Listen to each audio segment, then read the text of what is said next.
pancetta, Brussels sprouts, Parmesan casserole. Very simple. So the Delicious. first, we crisped up the pancetta. And you have what's left of it. Yeah, and then we're gonna add the onions to the fat. And just let them cook in that deliciousness, and a little bit of garlic to that too. A little garlic and fresh thyme. And then just a pinch of salt. Okay, so because you got some salt, of course, from the rendered pancetta. Right. I just kind of let these cook down in that fat a little bit, and more to translucent, not caramelized. And I'm gonna dump these in with the pancetta.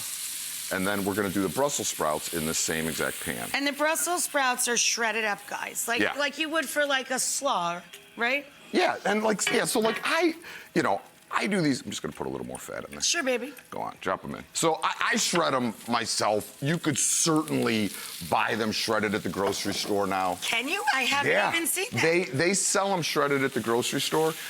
All right, so these get a little bit. Hey, what's up with the restaurants?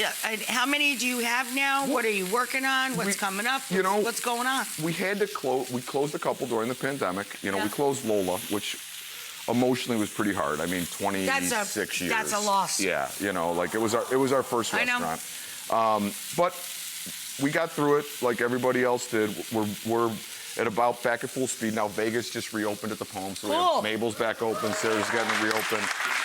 Angeline at the Borgata's open. All our stuff in the stadiums and arenas, and so that's cool. We're in a good place. That's we're in a good place. And you're on Goldbelly too, right? Yeah, Goldbelly's been fun. I fought it for a while. I'm like, I give people Goldbelly certificates, they lose their minds. It's like they got a car from Oprah. I'm making a roux. I add a little bit of butter and flour. Butter and flour, guys, about equal amounts, and scraping up all the stuff. Yep. And then I'm just gonna take a little bit of white wine. You say wine, people get very excited. Isn't it fun? They gave us twice as much, so we need cheese some. And garlic. Oh, yeah, right. It makes it really boring when I cook at home because nobody goes, where are the noises? Right. All right, and then some cream. And I mean, basically here we're just making like a bechamel, or even I'm gonna put some mascarpone in there, so it's a little. Oh, mascarpone! So it's a little bit like. Almost like this, you could dump it all. Almost like an Italian Mornay, Nice. It is an Italian Mornay. Exactly. I don't know how you would say that in Italy. You're better at speaking the Italian than me. Yeah. I can't speak of the Italian. And then salt and pepper here. Let's see. Oh, nutmeg.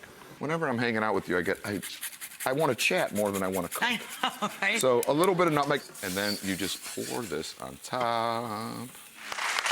All right, so 2 parts panko, 1 part Parmesan, and some chives. Nice. And you just sprinkle this on top. Oh my God. To get like that nice crust. Shut the door. And then you just put this in the oven and let it bake, or you could even throw it under the broiler, because remember, everything's cooked already. Everything's cooked, right.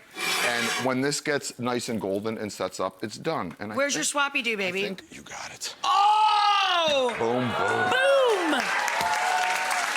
Drop the mic. Yeah.